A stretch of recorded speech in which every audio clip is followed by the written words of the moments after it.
Good morning, everyone. Welcome to the Smashy Business Show. It is Thursday today, the 23rd of January. How are you, Majid? I'm good. You're good? Yeah. The end of the week and we're going towards the weekend. So yeah, I'm most probably going somewhere, enjoying. My wife plans it, so I don't know where, but it's a surprise. You're not much of a planner? Yeah, I don't Oh, we need to tell them. By the way, guys, it was Thankfully. his birthday yesterday. Yeah, it was. I didn't tell anyone, but my wife told everyone, and word found out. And then, I found out on Instagram, and it's so hilarious Birthdays because are overrated. I'm. Yeah, they're overrated. What do you mean they're I overrated? think all of these events, they were created by corporations to sell cards and balloons and like confetti and cakes, and yeah, you live every day. Every day should be your birthday. No, to be honest with you, I just love birthdays so much because I love cake. No, Oh, yeah. really, I love cake, and I just Get it every day. I love the gifts that I get. Like, I appreciate it, man. It's nice. It's nice being celebrated. I love it. I think it's cute. If you say it like that, yes, maybe. Yeah, because we all get a cake. We celebrate all the birthdays. Like, so we get cake. That's the happiness. I don't think we surprised you that well yesterday. I guess everyone who has a birthday, they know in our office that it'll be celebrated. But when, that's the surprise. Like, you all guys come randomly out of nowhere. Oh, happy birthday. And we're like, But okay. did you enjoy your day last Yeah, night? it was a good day. I didn't do anything. So that's a very good day. All my plans are for the weekend now. Everything will happen on the weekend because obviously office is more important. Job is also important.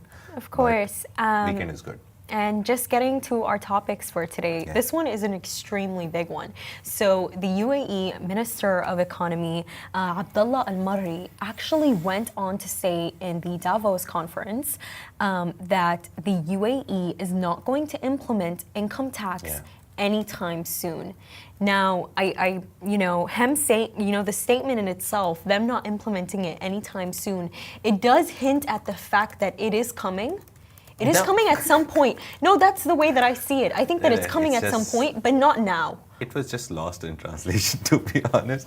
The main idea was they were talking about the economy, that, oh, this happened, this happened, this happened. He said a lot of big numbers, obviously, that he had 500 to 600,000 companies like 3 years ago, and then they set a target of 1 million companies, and he's achieved it like 3-4 years before even those targets were supposed to be achieved. So he's like, I'm revising my targets. Now I want 2 million companies in the UAE. So he was going on about the economy, that how it's flourishing, how UAE is attracting the most number of millionaires, all the stuff that we covered throughout the last year. He said all of that. But then the question was like, would you ever want like UAE to implement income tax to get more money into UAE? So to like obviously fill the coffers, like take your percentage of like growth, GDP growth from like 2, 3, 5, 4, whatever percentage to a higher percentage, because income tax adds a lot of money to your coffers, to a government's coffers. So that was the main question, and he said that it's not in the rooms where these discussion happens. Yeah. It's not even on the table, and it's not going to happen anytime soon. And I genuinely believe it's impossible that it will ever happen. Like the worstest case scenario, it can happen, but there is like 99% possibility of it never coming, because that's the main marketing point of this country. Exactly, that's so why if people they come remove here. that, yeah, obviously it's like you love a cake, a milk cake, and they remove milk from it. Yeah. They make it into something else. You'll never eat it. No, So I the agree with UAE's you. attraction is this, that they don't have income tax. A lot of Middle Eastern countries, they don't have income tax. And it's like when you speak to foreigners themselves, I spoke to a lot of my professors and teachers, Majid, and they said that the reason why they honestly come here is that they don't have to pay tax. Yeah. That is like their prime reason. They don't have to pay tax. And like, especially in, a country like the UK, where they tax their citizens so much. And in fact, that if you make more money, you're only going to get taxed more. No, but when you become a billionaire and you don't. That's the trick. I see so many videos where they tell you that when you become a billionaire, you don't hold assets. You just put your money somewhere where you just try to get into a debt. So you'll buy a company. If you have like 100 billion, I'll give you a very simple example. You just put it into a project which is worth 1 trillion. Now your 100 billion is stuck there. So now you're basically in debt, 900 billion debt. So you don't have to pay anything on it. So it's like billionaires can ditch that, millionaires to an extent also. But coming back to the main point, UAE, they have implemented 15% tax. We've talked They about have that. for multinational So companies. that 15% tax is because IMF and then GCC have this ongoing negotiations. And then they came up with a plan that the multinationals, because they usually what they do is when there's no tax in countries, they go there and they set up their businesses there. So it becomes unequal for other countries and it becomes less competitive because you're not taking any tax. So they implemented a 15% tax, but for the companies which make 750 million euros per year. So that's a very big amount. So if you do that, then you'll get taxed now in Oman, Bahrain, Qatar, Saudi, UAE, all the GCC countries. So now everyone is slowly and gradually implementing that. And not just that, in the UAE, not only do we have corporate tax now, it was actually enacted as of January 1, 2025, this year, but we also have consumption tax. And it's like, it's something you don't notice, you know, it's anything that you buy in like a grocery store, whether you're shopping, if you take a look at the receipt, you know, that consumption tax, it's there. And that's why, like, I really do have this prime belief, Majid, that there is a possibility that at some point they will have income tax, because it's something I feel that they slowly incorporate, and I think that's the best way that you can possibly do it without because of the fact you're slowly doing it. People's salaries are slowly getting used to it. They're slowly getting adjusted to it. I think at some point they will. You know, it's have really. Have you ever like seen a deduction in your salary, like if, for example, you earn $1 million? I'm saying a very big number, so we don't have to talk about the actual number. For example, if you get $1 million per month, did you ever see 997? No. And in the column, it will never say income tax. I don't know if you've seen pay slips in Sudan or any other countries. In Pakistan, it clearly says that this much income tax has been cut. So in UAE, it never happens because it's not happening. The main idea is, again, income tax is used as a tool by a lot of countries who don't have a good trade circle going on, who don't have a good economy. Their budget is not going into surplus. UAE, last year, their budget, they earned more than they spent. So they have money already in the kitty to use. So they don't need income tax right now. I don't just think that's what it is, Majid. I also think, like, for example, I always... Income tax is a tool used for that. It's not just that. Like, in the UK, for example, their tax, that's what pays for people's education. Yeah, you know, that is what I'm telling you. That's what pays for their, you know, their insurance, all of that. For example, UK earns 50 every year. And the whole expenditure, including health, education, everything, is 120. What they'll do is, they'll start taking income tax from people and they'll cover that 70 that is left from people, from their incomes, and then provide them with education. So it's not that out of their goodwill they're giving all of that. It's you take the tax money and then you build the infrastructure, the hospital infrastructure, healthcare, education, whatever, parks, recreation. You build all of that by taking some part of a person's money every month. So it's not that. So they don't have 120. If any country has 120 and their expenditure is 120, obviously they'll just use that. So any country, very basic economics, any country earns through big three methods. One is income tax. So the second is the money that overseas people who are in there, out of the country, they send to their country. It has a very good name for it. And the third thing is exports. So UAE, great exports, great trade, trillions of dollars of trade happening. They have a lot of money. A lot of people actually, the UAE people, they're not working outside, but they don't need that because one part of it is being covered by trade, oil trade, and then non-oil economy, which is also growing. And then they don't tax you on income because one of the three pillars is so strong that it supports the other two. That is why I feel, since they already have oil and they're selling oil and then they're building a non-oil economy as well, they will never have to rely on the other two.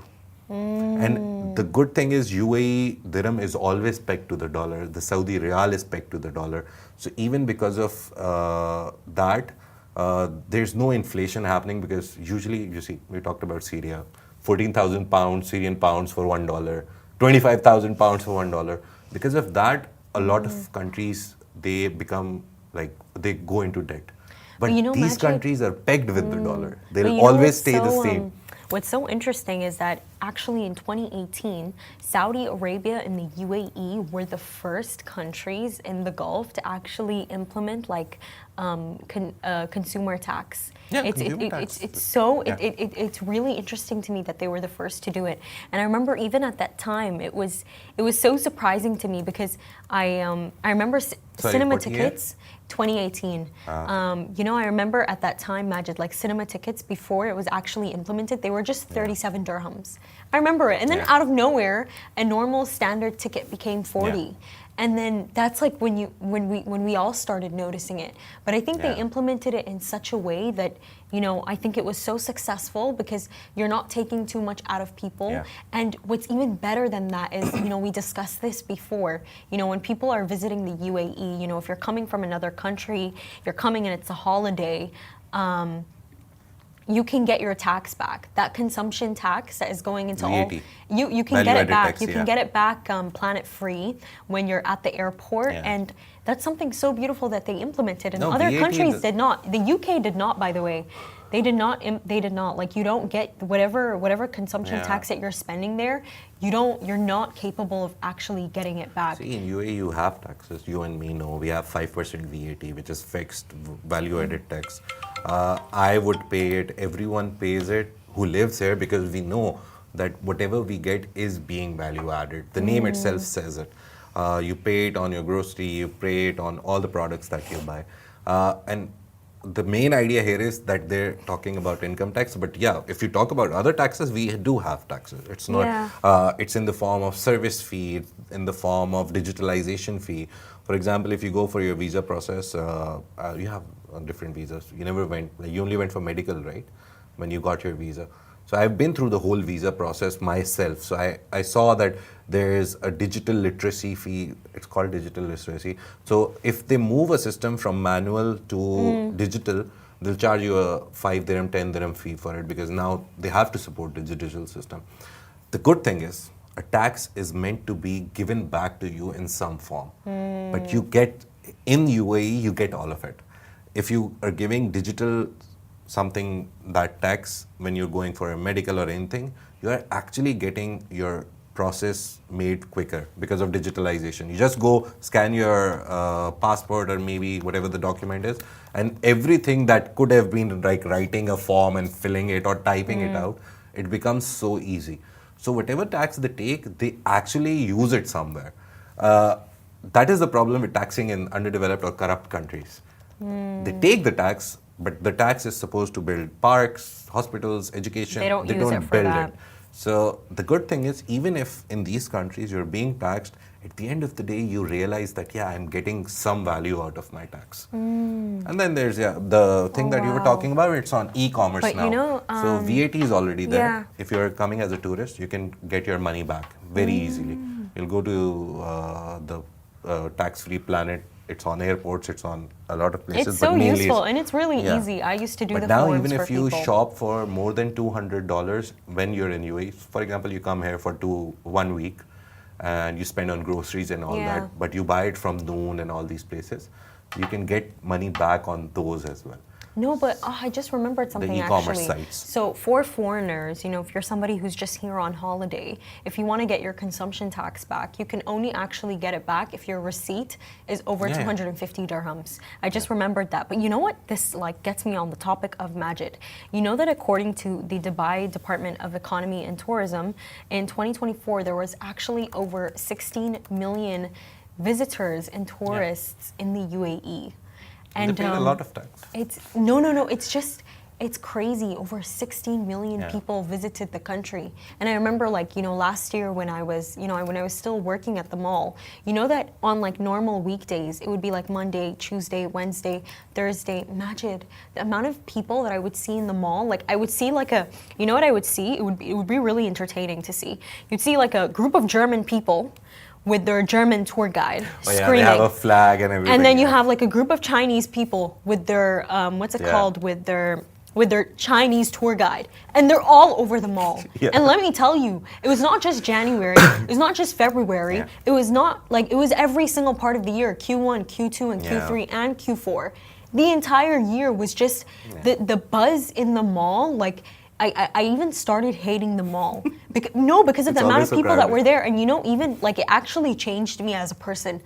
I had to start doing something where I know how to communicate with people in sign language. I'd pull the iPad out and I would start translating. I'd be like, which country are you from?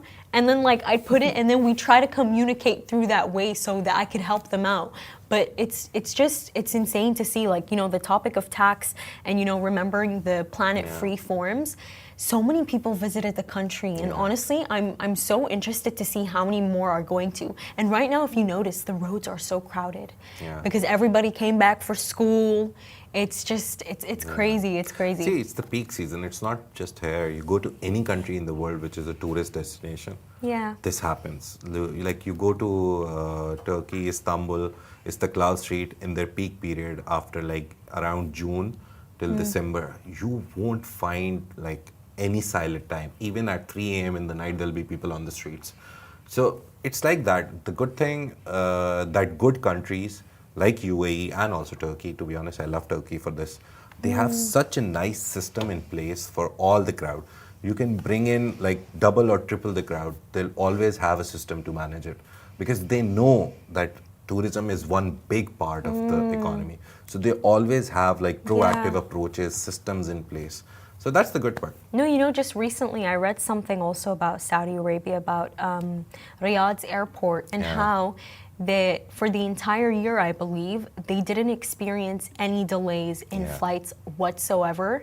So I think this... Dubai Metro last year, 1% punctuality timing. And then Sheikh Mohammed, he comes, the Dubai ruler, His Highness says that I want it to be 100%. So imagine the kind of thinking that they have. They don't want. They're not satisfied with 99.1. They go for perfection. Yeah, they go for that's the perfection. best thing because they, to be honest, in their mind they also know perfection is impossible, but they strive for it still. Yeah. That's what the foundations of these countries in the Middle East region, Saudi and UAE is. Always strive for perfection. Be the best. Try to be the best. Like the story that happened in the morning, trust me, we didn't want to talk about it. We wanted to talk about it tomorrow, but let's talk about that. Perfection. Mr. Trump, on Monday, a reporter asked her, the very first foreign visit when he became president for the first time was to Saudi Arabia. And his reply, as usual, Trump being Trump, oh, they promised me $450 billion in investment, so I went. So this time, and then he said, if this time they also promise me $450 to $500 billion and they buy our American product, I'll go. I'll make it my first foreign visit. And then on Wednesday, the Saudi press agency, which is the state-run agency, they said that His Royal Highness Mohammed bin Salman, he's called Trump as a congratulatory call. Everyone calls you when you become a president. And he called him and he's like, okay, we'll give you 600. 600 billion in investment over 4 years. So this is what we're talking about in these countries, that now they have the monetary power to talk to anyone face to face. And it's even more interesting because actually, during Trump's first foreign visit after he became president in 2016, that when he had gone over, they had signed a 110 $110 billion deal for the Kingdom of Saudi Arabia to purchase ammunition and arms from the US. Was the total investment. 110 was only for defense. Only the defense contract was 110 billion. Imagine. So they bought a lot of airplanes, all the radar, whatever technology US produces. Apparently they're the best in the world for defense. So 110 billion was only for defense. The total was 450 according to Mr. Trump himself, the president. So they've promised 600. Let's see what happens. Where Trump's first visit as the president of the United States will be. Let's see. And finally, for our next topic today, so, we've been speaking a lot about the World Economic Forum that is taking place in Davos in Switzerland. However, there is more to it. So Brand Finance actually unveiled its Global 500 2025 report to basically showcase the world's most valuable and fast-growing brands. Now, the company that actually retained the #1 position for the most valuable brand, it's Apple.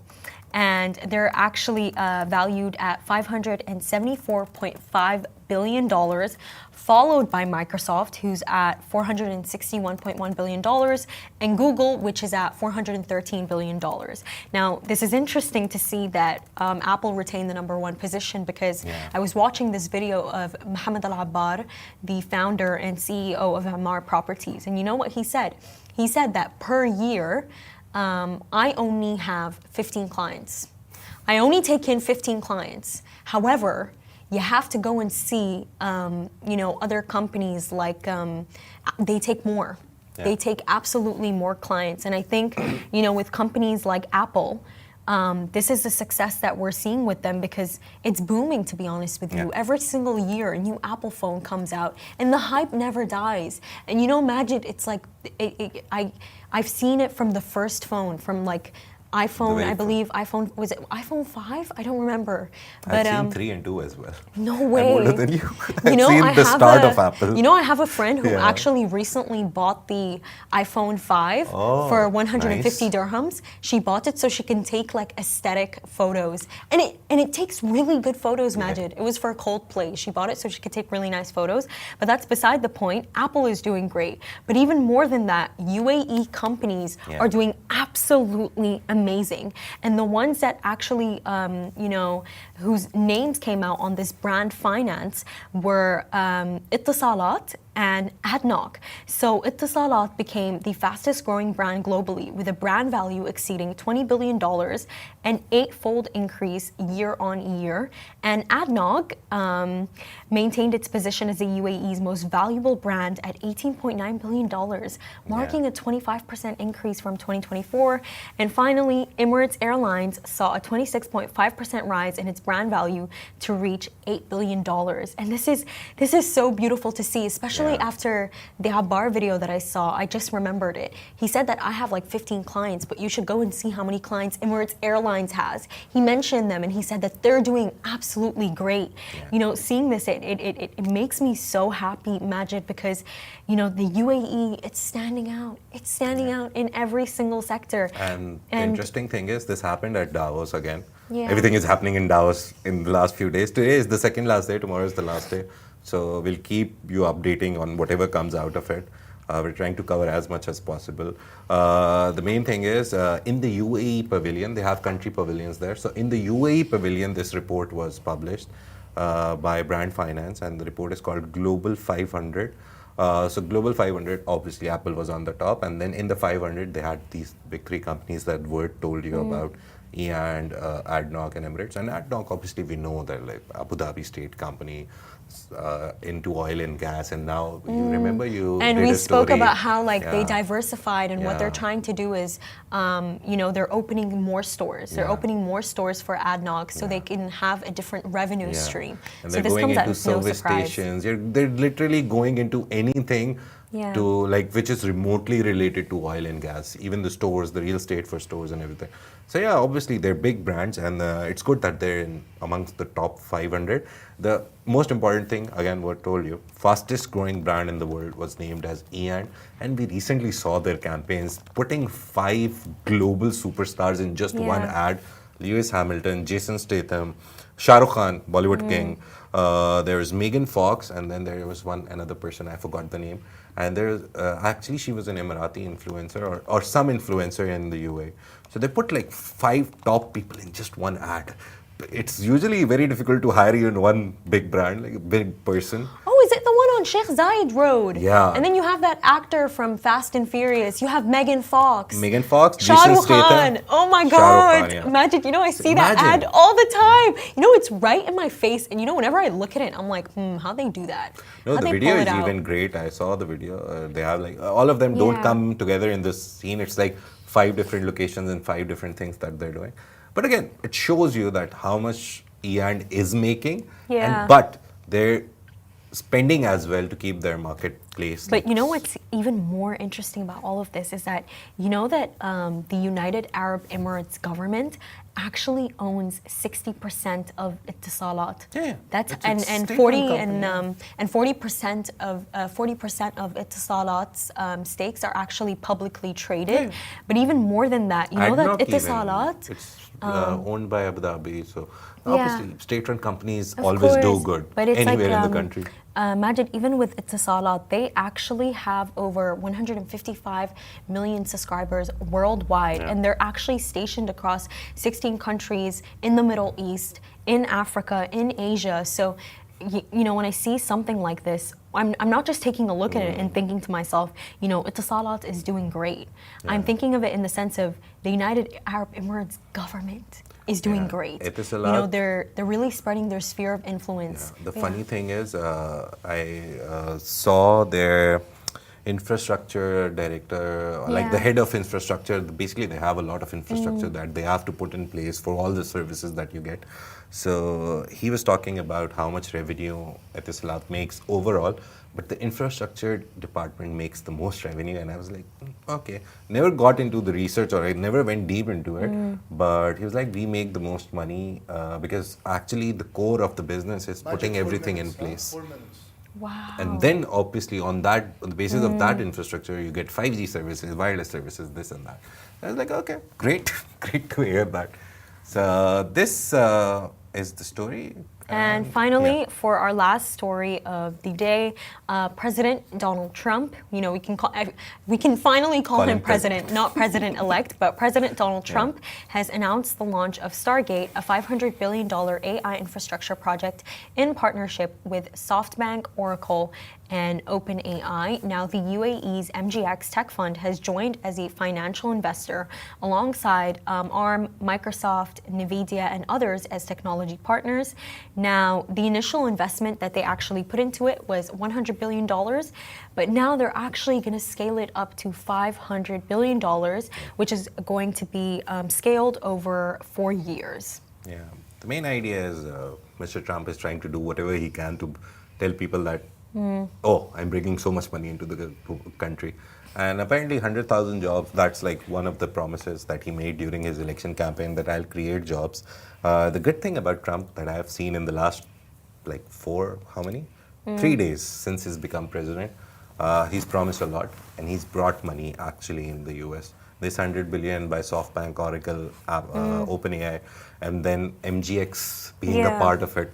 So MGX is basically a venture by Abu Dhabi-based Mubadala and G42. G42 is again an Abu Dhabi-based AI giant. It's the biggest AI company in the UAE.